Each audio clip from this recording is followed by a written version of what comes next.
Hi! Ngayon ituturo ko sa inyo kung paano tayo hindi napipila sa Meralco. Naranasan nyo na bang mainitan at maulanan dahil sa haba ng pila? Ngayon, hindi na. Okay, dahil ito ay Metro Manila wide and nearby provinces po ang pwedeng magpabook online.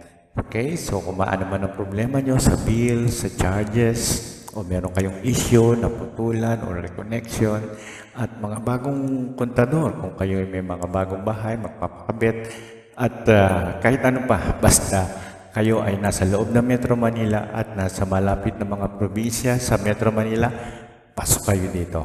Okay? So, yan ang ituturo natin ngayon at ano mga requirements na kailangan nyo dalhin pag pupunta na kayo doon. At huwag nyo rin kakalimutan na mag-subscribe sa ating channel at i-hit ang notification bell dahil dito sa ating channel ay puro tutorial at sigurado mag-enjoy kayo at marami kayong matututunan dito sa ating channel.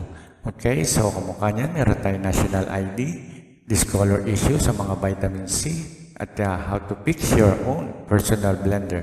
Kasi nasiraan ako ng blender, kaya binidyo ko na rin. Okay, meron din tayong SS, meron tayong Bitcoin, meron tayong Shopee and Lazada seller tutorial. Okay, so marami yan. Mag-enjoy kayo dyan sigurado. At gusto ko rin magpasalamat sa ating 1.6 subscribers. Maraming salamat po sa tiwala at patuloy pa po tayo magbibigay ng mga quality videos na katulad nito. Okay, so let's go back to our main topic. Okay, papakita ko sa inyo ngayon kung paano tayo magbubook online dahil ito ay para sa buong Metro Manila at nearby provinces. Okay, so ito yung mga lugar na pwede kayong magpa-book. Okay, kung kayo ay nakatira sa mga lugar na to, alphabetic yan, ABC, hanggang Valenzuela. Okay, so kung nandyan yung lugar nyo, pwede kayong magpa-book. Okay, so whatever, kung ano man yung gusto nyong o concern nyo sa Meralco, ay pwede nyo na ngayon i-book na appointment sa kanila. Okay, so let's start. Punta tayo dito sa homepage. So, pwede tayo mag-apply sa Meralco. Pwede tayo mag-view ng mga outage. At pwede rin tayo mag-register sa kanilang online registration. Okay? So, first, ang unang-una natin pupuntahan ay ang kanilang website. Okay? So, kailangan natin pumasok dito sa https://company.meralco.com.ph. Okay? So, pagpasok natin dyan, ito yung unang-una natin makikita. Okay? Yan ang main page ng Meralco. Okay? So, yun ang mga services na pwede natin magawa. Pwede tayong click lang natin itong apply now para sa Meralco services. Ngayon, itong kailangan natin to register. Magre-register tayo. Pwede tayong mag-register, pwedeng hindi. Okay? So, ang gagawin lang natin, pag hindi mo kailangan mag-register, ay, by the way, ang advantage nito is pag nag-register ka, lahat ng services, makikita mo na kagad. Okay? Pag hindi ka nag-register, discrete or isa-isa, o ano yung gusto mo lang tingnan. Katulad nito, okay? So, meron silang mga FAQ and maintenance schedule at online customer appointment. Ito yung kailangan natin ngayon dahil gagawa tayo ng appointment sa kanila. And one more thing, nakikita nyo ito, message us your account or service related concern 24/7. Okay? So, yan ang maganda dyan. Whatever emergency or something tungkol sa kuryente, may sunog or what, pwede kayong tumawag dito. Okay? 24/7 yan. Okay? So, ngayon, itong gagawin natin, online customer appointment. So, i-click lang natin itong view now. Okay? So, na-click na natin siya and then, ibibigay niya na sa atin ng mga details. Okay? Online customer appointments. Ayan, nakikita niyan. So, ano-ano pwede niyang gawin? Malalaman natin sa appointment. Okay? So, makikita natin yung ating bill, maintindihan natin siya kung meron man kayong mga tanong dyan, or application charges.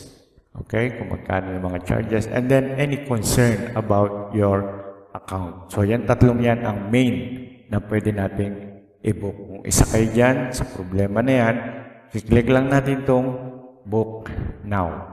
Okay, so click natin yan. And then, so ito lang, kailangan unang-una, I have read and agree to the Meralco online customer. By the way, bago pa lang kasi itong website na to at yung kanila registration ay beta test pa. So anyway, kinikinala nila to at nire-recognize na nila. Okay, so let's proceed. Click lang natin itong kulay orange na yan para sa susunod na screen. Yan. Okay, book an appointment or reschedule. Halimbawa, nagpa-book na kayo pero hindi kayo nakapunta, pwede kayo magpa-reschedule or cancel an appointment. Kung nagpa-appointment kayo before, hindi na kayo pupunta, just cancel it. Okay? Select the booking type, book an appointment. Okay, click natin yung booking. And then, what would you want to discuss? Okay, service application, bills, payment concern, service and solution, or any request.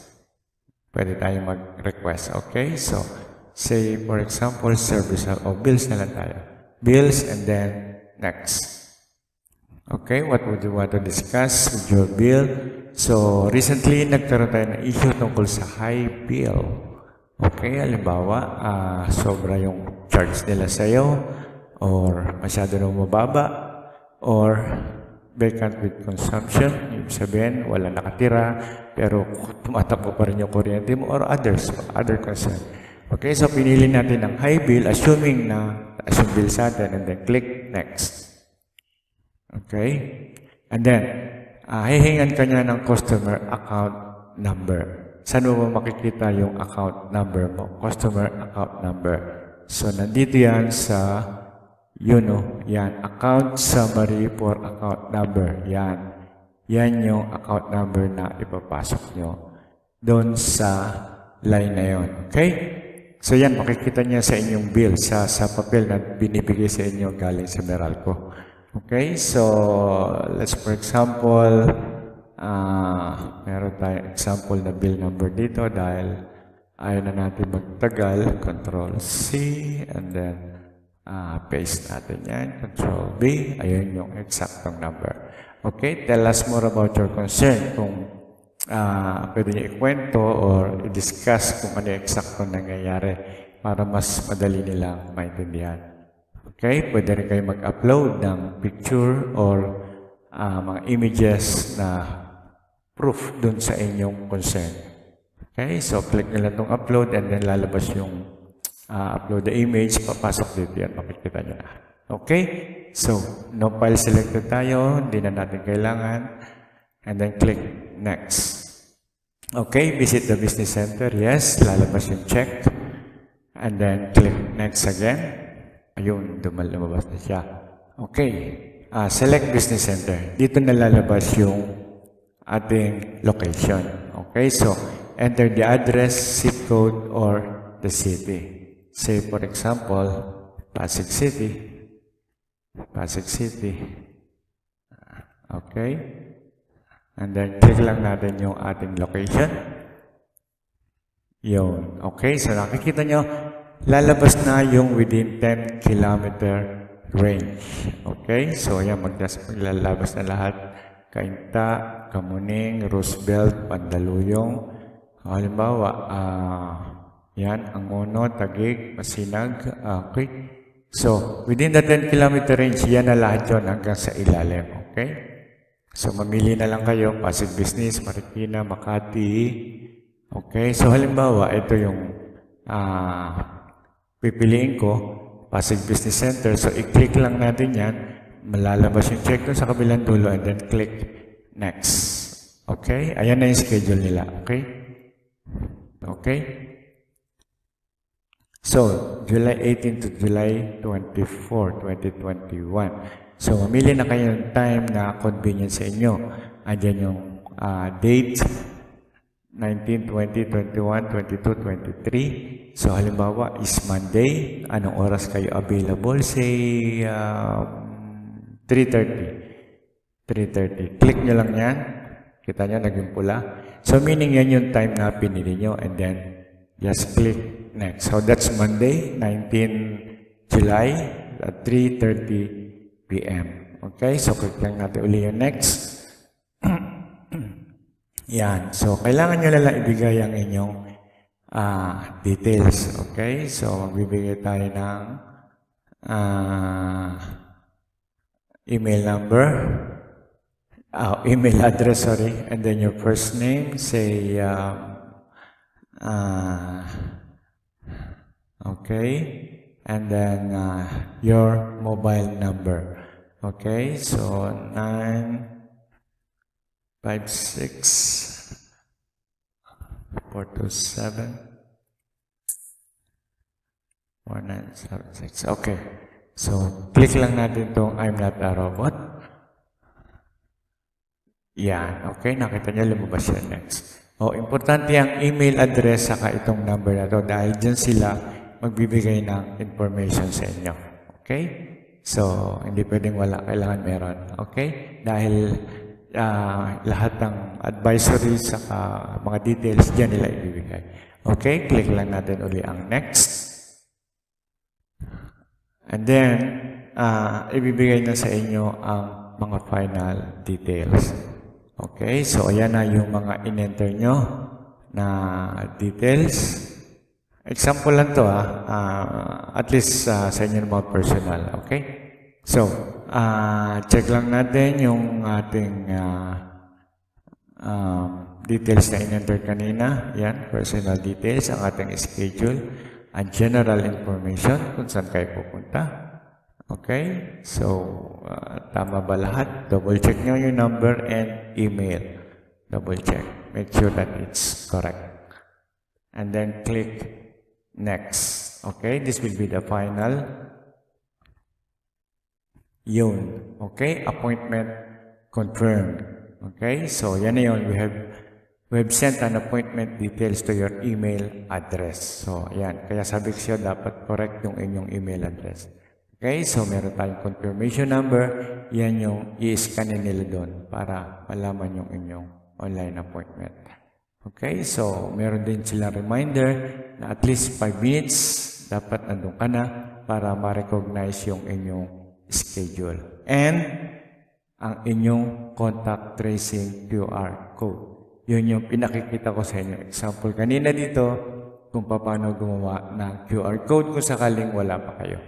Okay? So, kailangan yun. Meron kayong QR code.